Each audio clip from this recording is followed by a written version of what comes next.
last week, as worship was rolling out, I just closed my eyes, started worshiping, and I'll just try to tell you what I saw. I knew that Jesus just walked through the back of the church. And what I could see is everybody just down on their knees, crying, and they were either facing a chair or stand facing the altar, but everybody was on their knees. And Jesus walked in and he was in a good mood. But, God talks to you in whatever you're familiar with. So for me, he walked in, he had a big old slosh bucket in his hand, and he just went through the crowd, and whoever was ready, he just stuck his hand right through their bodies and just started washing their hearts.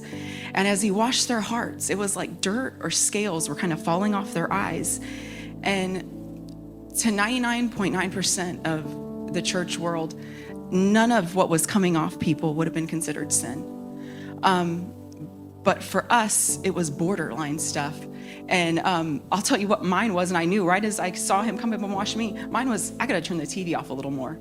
And I don't watch nothing that's even remotely considered bad, but I might be watching it too much, and that's time that he wants. So it was just like, and I don't know if any of you experienced this week having a moment where God said, let's just tune that up a little bit. Let me just show you where you can spend a little bit more time with me. Let me just show you where you can turn the TV off, or where you don't have to look at those plans right now, or where you don't have to figure this out. And that was all it was. But as the week went on, he started sharing more with me.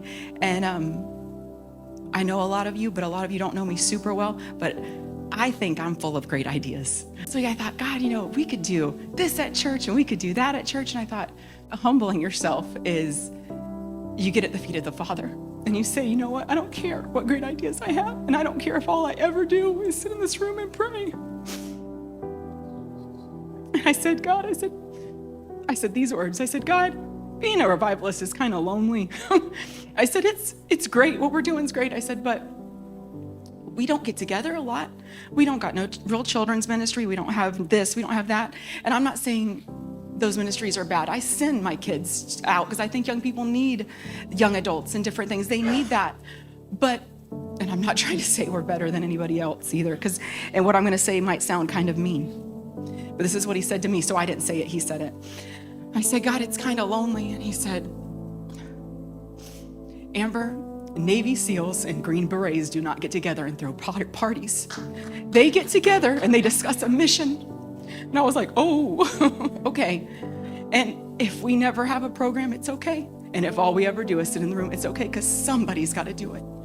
And if you just take that moment, and maybe there's a little pride, but you say, that's me. I'm the one that gets that opportunity to do that.